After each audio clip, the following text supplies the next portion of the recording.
June 4-5ರಂದು silicon ಸಿಟಿಯಲ್ಲಿ ನೀರು ಪೂರೈಕೆ ಬಂದ್ ಆಗಲಿದೆ. 2 ದಿನ ಸಂಜೆಯವರೆಗೆ ಬೆಂಗಳೂರಿನಲ್ಲಿ ನೀರು ಪೂರೈಕೆ ಇಲ್ಲ.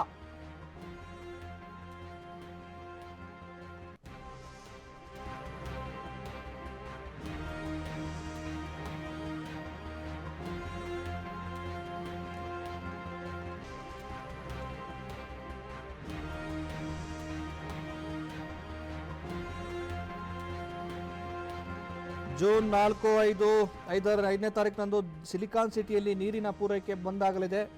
2 ದಿನ ಸಂಜೆಯವರೆಗೆ ಬೆಂಗಳೂರಿನಲ್ಲಿ ನೀರು ಪೂರೈಕೆ ಇರಲ್ಲ. ಕಾವೇರಿ 1, 2 ಮತ್ತು 3 ಘಟಕಗಳಲ್ಲಿ ಕಾಮಗಾರಿ ದುರಸ್ತಿ ಹಿನ್ನೆಲೆ 2 ದಿನ ನೀರಿರಲ್ಲ ಅಂಥೇಳಿ BWSB ಪತ್ರಿಕಾ ಪ್ರಕಟಣೆಯನ್ನು ಹೊರಡಿಸಿರುವಂಥದ್ದು. ಅಗತ್ಯ ನೀರನ್ನು ಶೇಖರಿಸಿ ಇಟ್ಟುಕೊಳ್ಳಲು ಸಾರ್ವಜನಿಕರಿಗೆ ಸೂಚನೆಯನ್ನು ಕೊಡಲಾಗಿದೆ.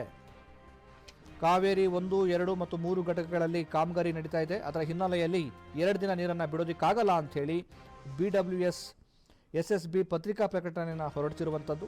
ಹಾಗಾಗಿ ಜನರು 2 ದಿನ ಬೇಕಾಗುವಷ್ಟು ನೀರನ್ನು ಸಂಗ್ರಹಿಸಿಟ್ಕೊಂಡ್ರೆ ಒಳ್ಳೆಯದು ಅಂಥೇಳಿ ತಿಳಿಸಿರುವಂಥದ್ದು.